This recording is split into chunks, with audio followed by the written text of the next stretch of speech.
güzel günde sənə sevgimdən danışım. Səni görən gündən az qaldı yanım alışım.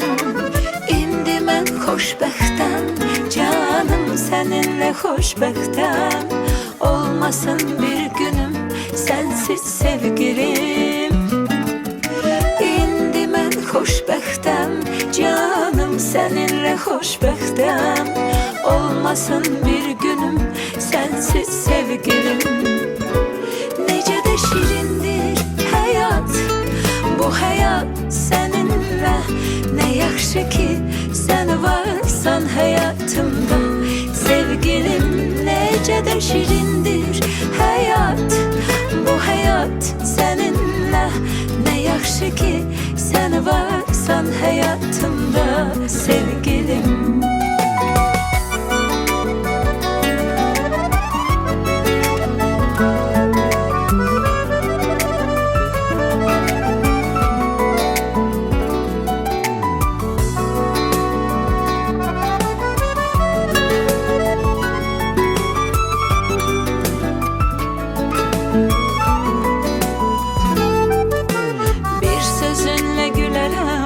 Bir sözünle ağlarım.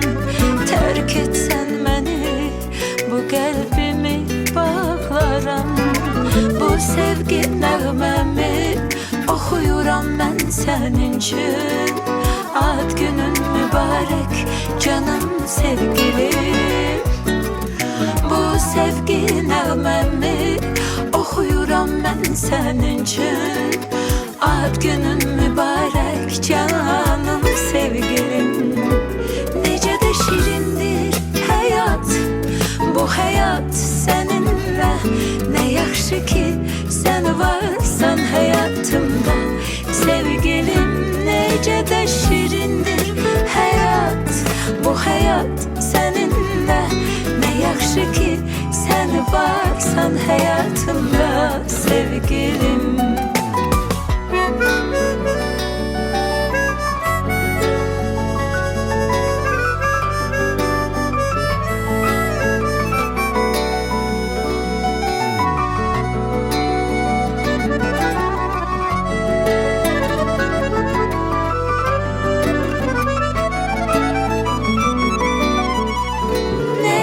Şirindir hayat, bu hayat seninle. Ne yaxşı ki sen varsan hayatımda sevgilim.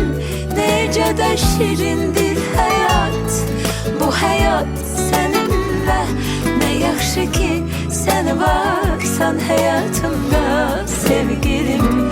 Ne yaxşı ki sen varsan sevgilim.